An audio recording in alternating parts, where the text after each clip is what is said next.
Everyone is part of a bigger story. It's a bigger story than you can imagine. It's a big story about a really big God. Discover the story that shows you the character of God. Hey yo, I'm Caleb, and today's adventure takes us deep into my Bible. These are God's words for us to discover and return to over and over. See, God inspired dozens of people over hundreds of years to write it all down. The stories and truths in this book tell how God loves us so deeply, He sent His very own Son to live with us.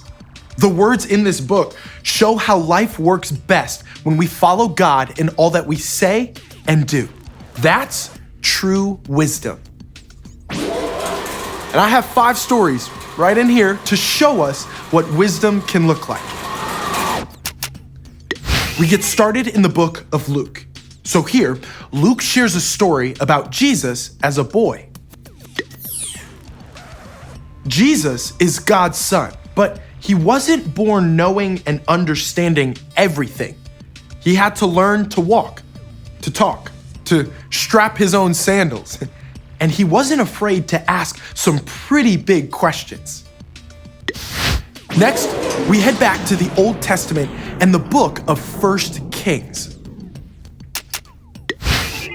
Here, Solomon has become king after his famous father, King David. Pretty big sandals to fill, huh? Solomon's young and knows he doesn't have what it takes just yet to rule an entire kingdom. So when God tells Solomon to ask for whatever he wants, Solomon thinks big, even bigger than victory in battle or castles filled with treasure or a PS5.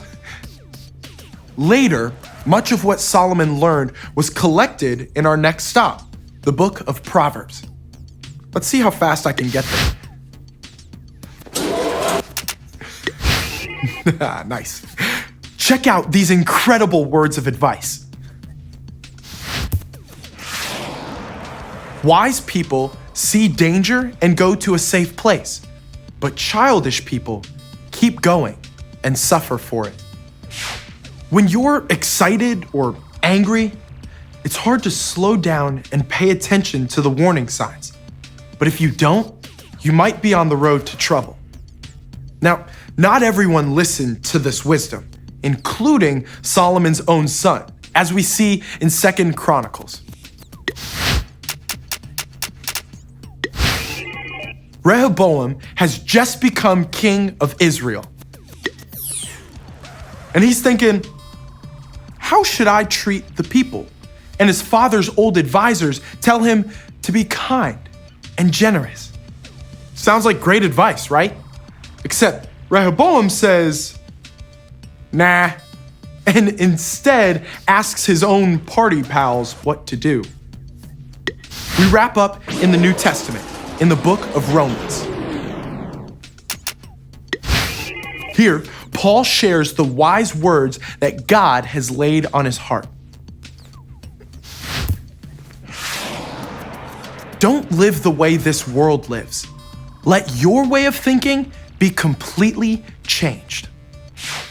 Wisdom doesn't come from reading hundreds of books or solving complicated problems. It comes first from God. It means letting God guide your steps and change the way your mind works. And as you do, you can begin to live out true wisdom. And I can't wait to see how it plays out in you and me.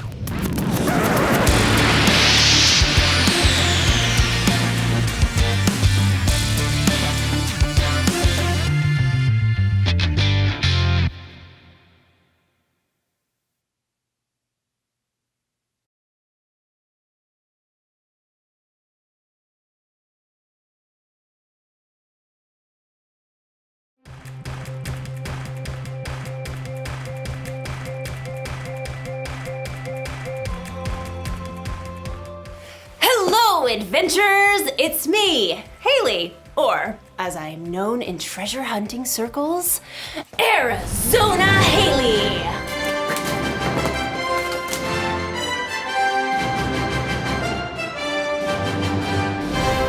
Or just Haley is fine. That's also fine.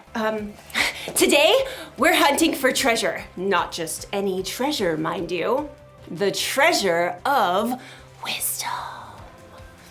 Wisdom is finding out what you should do and doing it. Now, you may be thinking, wisdom doesn't sound like much of a treasure, but treasure can come in all shapes and sizes. Like this piece of pottery.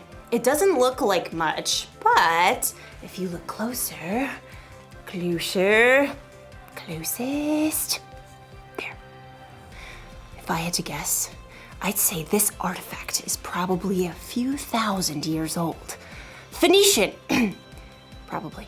These markings suggest that this pot could be of Carthaginian origin.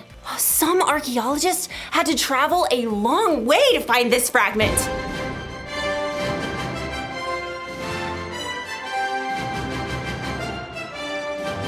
Who can say how much this piece is worth? I'm thinking 14, 15, $7.49.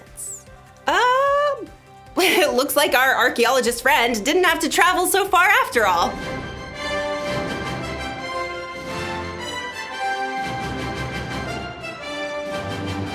You see, you can find treasure anywhere. You can find it halfway across the world.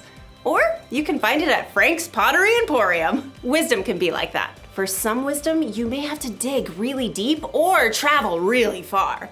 But other times, like in today's story, wisdom is closer than you think. Ooh, I wonder what era this is from. Oh, this is just my coffee. Now that's what I call treasure. I'll see you soon when I am much more caffeinated. Bye. The Bible. It's 66 books of history, stories, letters, and poetry that fit together to form God's one big story. The epic adventure of how He created us and loves us so much that He made a way to rescue us. As we travel through the Bible, from Genesis to Revelation, we discover people who met God and found their lives changed forever. Now, for an amazing story, inspired by the book of Luke, chapter 2, verses 41 through 52. When God sent His very own Son, Jesus, to earth, angels shouted the good news. Fear not, I bring you good news of great joy. Shepherds and wise men journeyed to visit Jesus, and later, Mary and Joseph hurried to Egypt with their young son to keep him safe from King Herod. But Jesus wasn't always a baby or a young child. We don't know much about his early years, but he had to learn to walk and talk just like every other child. Mama. He probably learned from Joseph how to hammer nails and smooth pieces of wood for tables and wheels. We do know one very important story from the time Jesus was a boy. One of Jesus' followers, Luke, wrote it down many years later. He begins, every year Jesus' parents went to Jerusalem for the Passover feast. And when Jesus was 12 years old, they went up to the feast as usual. Lentils, water skins, extra sandal straps. Jesus, run and tell your father we're packed and ready to leave. Yes, Mother. The trip from their home in Nazareth to Jerusalem took several days. Friends and family traveled together. Jesus likely spent the day with his cousins and friends, finding his parents at dinner time. I brought sticks for the fire. I'll start this stew. We should reach Jerusalem by noon tomorrow. We don't know what Jesus thought or felt when he saw the city of Jerusalem perched on the rocky hillside ahead. Years later, he would enter the city to the shouts of cheering crowds. But for now, Jesus was just a boy celebrating Passover with his family. You remember where your cousins live, right? We're staying with them again. I can find it. All week, families celebrated with relatives. Together, they enjoyed the Passover feast. You, O Lord our God, have given us festival days for joy, in remembrance of the departure from Egypt. Blessed are you, O Lord our God. When the feast was over, Mary and Joseph packed and began their trip home along the crowded roads. At the end of the day, they stopped to set up camp. Jesus, can you start the cooking fire? Jesus? I thought I saw him with... No, that was before we left the city. Mary and Joseph searched through the nearby families, settling down for the evening. Have you seen Jesus? Not since he gave me the last potato pancake yesterday evening. No one's seen him. Since Jerusalem. We left him in the city. Frantic, Mary and Joseph hurried back to Jerusalem to search for their missing son. They immediately checked the home where they had been staying. Very sorry, but I haven't seen him. Mary and Joseph crisscrossed the entire city. He loved the honey cakes from that bakery. Excuse me, have you seen a 12-year-old boy about this tall? Dark brown robe. Hair kinda sticks out over his ears. Yes, like that. Sorry, haven't seen him. They may have checked the swimming hole or the stables, but Jesus was nowhere to be found. So Mary and Joseph paced the streets at wit's end. He's just never gone off like this. I don't think he's here. We've searched the whole city. Everywhere except... As Mary and Joseph turned the corner, high white walls rose ahead of them. The temple! We'll check the courtyard. Just in case. The courtyard was filled with visitors still in the city for Passover. As they circled the open space, Mary froze. Joseph, there! Just ahead, they saw their son. Jesus was sitting with a group of teachers, listening and asking questions. Teacher, isn't it always right to be kind, even if it means giving money to a beggar on the Sabbath? The teachers nodded in agreement and amazement, but Mary and Joseph rushed forward. Jesus! Son, why have you treated us like this? Grabbing her boy, Mary hugged Jesus so hard she nearly squeezed the air out of him. Your father and I have been worried about you. We've been looking for you everywhere. Why were you looking for me? Didn't you know I had to be in my father's house? All I know is no more stunts like this, okay? Jesus returned to Nazareth with his parents, obeying everything they asked of him. As he grew wiser and stronger. He also became more and more pleasing to God and to others.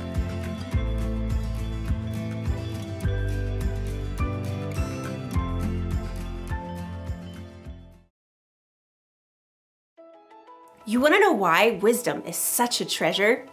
Because we have so many choices to make in our lives.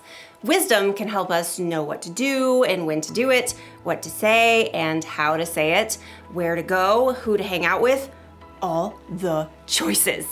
Wisdom is a very valuable treasure. So, where do we find wisdom? When Mary and Joseph were searching all over for Jesus, they found him in the temple asking questions and listening to wisdom from the teachers. So maybe we can search for wisdom from our church leaders.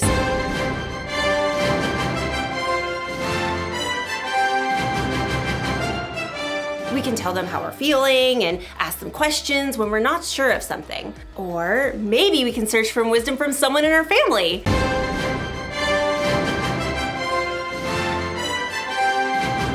Your family probably knows you better than anyone, and they can help you make tough decisions in a way that no one else can. And there's another place that we can search for wisdom.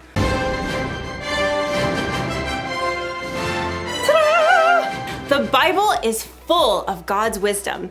Maybe you have one that looks like this. Or maybe you can find a Bible app on someone's phone, and then you should take some time to read it. Or have someone read it to you. Some people spend their lives searching for wisdom in the Bible. That's because wisdom is worth searching for. That's the one thing to remember today. Wisdom is worth searching for.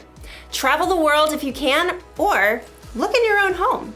But keep searching for wisdom. Valuable treasure awaits!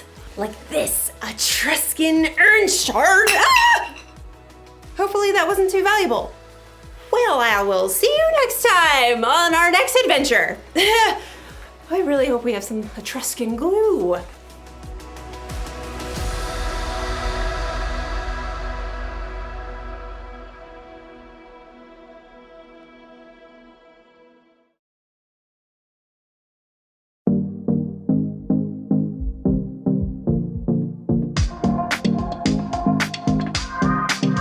I've heard it said that that you'll never regret. Doing the right thing, so sign me up for that. I'm gonna be searching for it, searching for it. Every day I'm looking for this, looking for this. With all my heart I'm trusting that I will seek so that I will find the good thing, the good thing. Wisdom does the good thing, the good thing. Wisdom is the good thing, the good thing. Oh, it's what I'm searching for.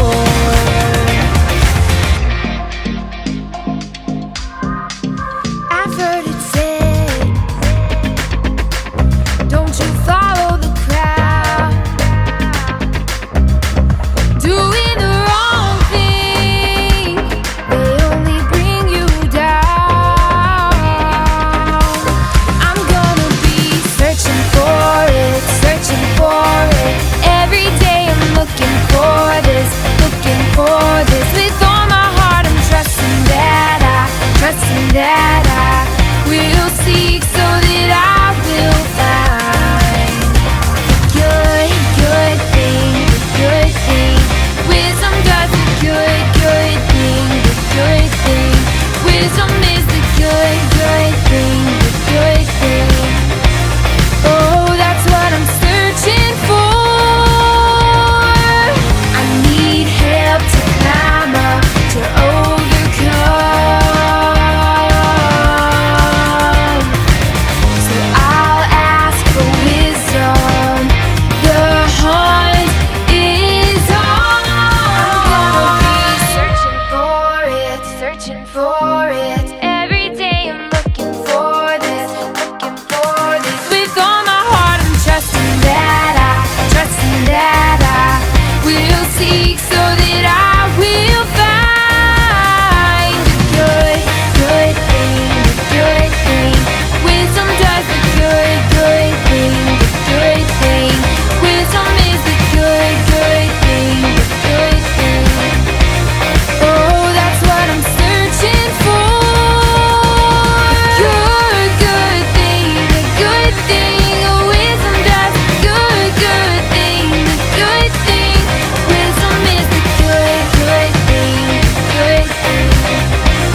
Oh, it's what I'm searching for.